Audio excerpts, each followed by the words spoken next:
Всем привет! Я сегодня хочу вам показать, как можно сделать вот такую жилетку. Но обратите внимание, я взяла просто короткие отрезки, я была ограничена в трикотажной пряже. Вам я рекомендую взять намного больше. У меня отрезки по 2 метра, там 2,30. Вам же лучше взять 3 метра, либо 3,5 каждый отрезок.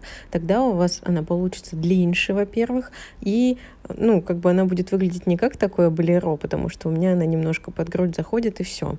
В общем, смотрите, отрезайте все отрезки по 3 метра, там 30, 3,50, вот так вот, если вы не ограничены в трикотажной пряже. И для начала нам нужно на плечи вот так вот как бы надеть по 2 отрезка с одной и со второй стороны и начать делать квадратные узлы. Их будет 3, и между ними будет такое расстояние, потому что на это расстояние мы будем надевать еще отрезки, которые у нас вперед уйдут и назад, да, которыми мы будем создавать спинку. Если у вас нет такого вот манекена, да, скорее всего его нет, то я рекомендую взять просто вешалку, на нее надеть рубашку, да, и на рубашку уже наплетать. И это будет очень удобно. Я так делала с шалью, например. Вот мы с одной стороны с вами проделаем вот такую цепочку из 3 узелков, но тоже смотря какие плечи, но я думаю, что 3 будет достаточно, просто можно сократить либо увеличить расстояние. И с другой стороны мы тоже 2 отрезка нарезаем и создаем точно такое же плетение из 3 квадратных узелков. Далее нам нужно опять же взять отрезки, как я говорю еще раз, от 3 до 3,5 метров, а можно и больше, если хотите, чтобы бахрома была длиннее, да, у жилетки. И надеваем их в наше вот расстояние за ниточку, точнее даже за 2 ниточки, да, надеваем их по 2 в каждое расстояние. То есть получается, что у нас должно быть 1, 2, 3, 4, 5, 6. 6 нитей будут смотреть вперед, потом 6 нитей на спину опускаться, и с другой стороны повторение этого же: 6 вперед, 6 на спину.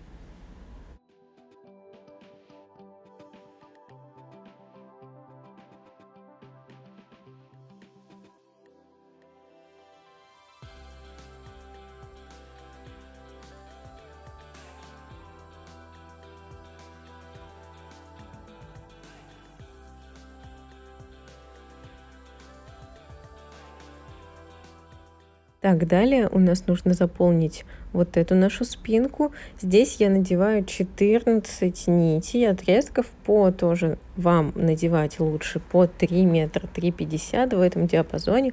У меня вышло 14 отрезков, и их обязательно должно быть кратное число. Вот у вас это может быть больше либо меньше, да, в зависимости от наших пропорций фигуры. Мы надеваем, и далее мы перейдем к квадратным узлам. Я, кстати, еще дико извиняюсь за освещение. Я эту жилетку начала делать в ночи. Вот, потом у меня уже дневной свет будет, так, пока что я надеюсь, что вам нормально, и вы все видите. Главное, да, как надеть нити, с плетением тоже разберемся.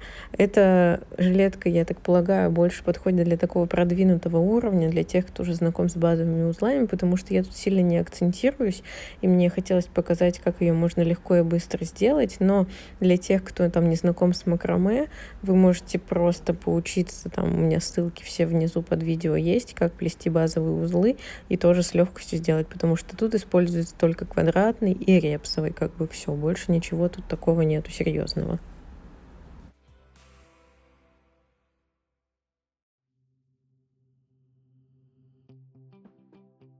Переходим сейчас к плетению спинки. Я вот подумала, что такой дизайн подойдет совершенно. Сначала мы сплетем первый ряд квадратными узлами, потом второй ряд, третий, четвертый. И так я дошла до конца, то есть у меня получилось 13 рядов. Вот, посмотрите, как мы делаем квадратный узелок, можете повторить, если не знаете. Вот, и потом, как я буду переходить ко второму ряду, третьему, то есть у нас пойдет такая лесенка вниз, создастся такой треугольничек. Вот сейчас я показываю, как мы ко второму ряду переходим, соединяем первый узел со вторым и проделываем опять же узелок. И так все ниже и ниже. У нас каждый раз по 2 нити будет оставаться с боков, потому что мы их уже не будем использовать в плетении, мы будем создавать такой треугольник вниз.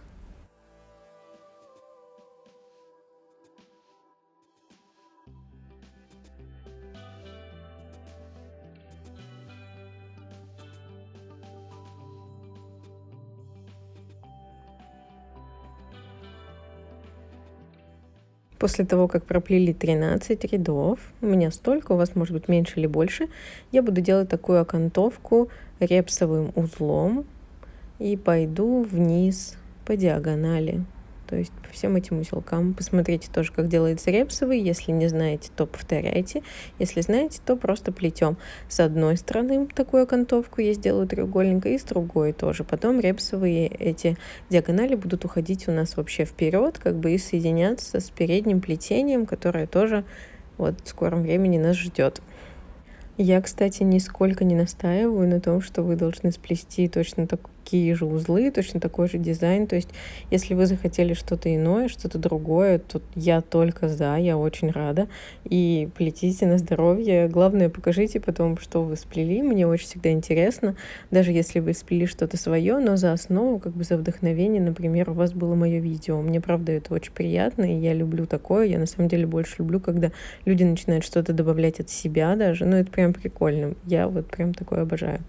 Вот, потому что я понимаю, что не всем может нравиться мой дизайн, но не все могут, например, рассчитать длину. Вот, по длине, надеюсь, что мы с вами поняли друг друга. От 3 метров нарезайте отрезки, от 3. Тогда вам хватит на все. Вот серьезно говорю, потому что я ограничена была, но все же мне тоже как бы нравится то, что получилось, просто оно чуть поменьше и реально выглядит как болеро. Вот смотрите, я сейчас уже показываю вам переднюю сторону. Одну штучку я сделала. Будем повторять то же самое с другой стороны. Комментировать, я думаю, тут уже не особо есть что. Мы делаем сейчас тоже такой треугольник из квадратных узелков спереди, и потом я пойду делать ромбы репсовыми узлами. Главное, посмотрите, сколько у меня их выходит. Еще очень главное примерять то, что вы делаете, потому что вдруг уже что-то не подошло, вдруг вам потребуется там меньше плетения. Вот это прям обязательно, потому что у меня свои параметры, у вас свои параметры. Так что продолжайте плести, смотрите видео. Думаю, что вопросов не особо возникнет. Если же возникнут, пишите в комментариях, либо в Инстаграме в Директ. Я всегда на все отвечаю. Готова к любому вопросу, я надеюсь. И к любой обратной связи, да, то есть что у вас получится, что не получится, прям очень здорово, мне хочется посмотреть. Я, кстати, трикотажную пряжу не так часто использую, но в последнее время вот сделала авоську, еще нашла вот в этом цвете и подумала, вау, похоже, пришло время трикотажной пряжи. Мне на самом деле даже понравилось плести из нее, что очень странно.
Вот сейчас вы можете заметить, как я предлагаю продолжить наше плетение.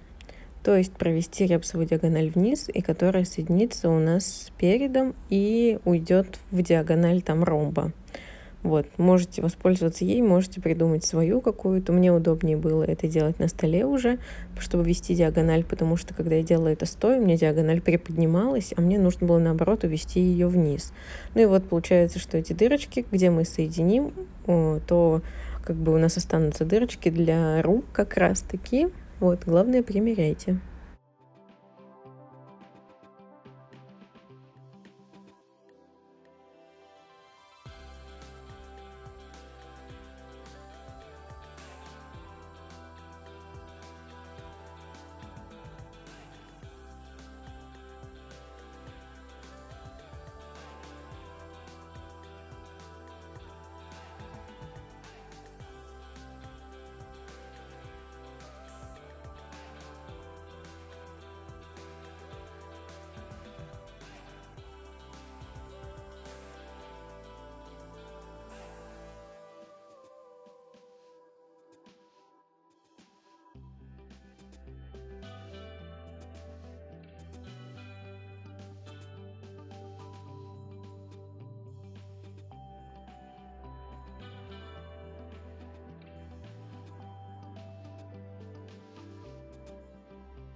Так, и заключительные штрихи я доделываю еще репсовое плетение вниз с одной и с другой стороны, и это уже будет как бы нить являться завязками для моей жилеточки.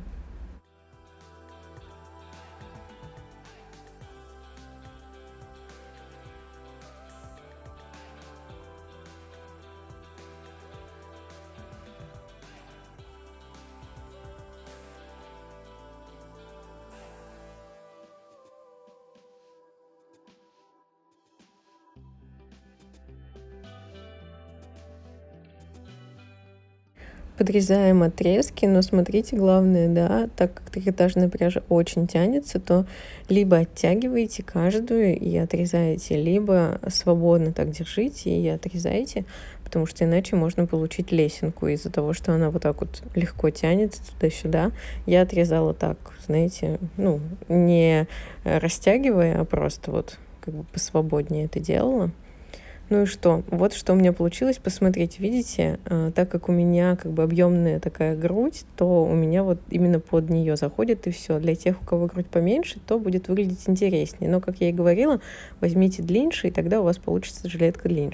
Подписывайтесь, естественно, на мой канал, нажимайте на колокольчик, чтобы получать уведомления о новых видео. И встретимся в новых видео. Пока-пока.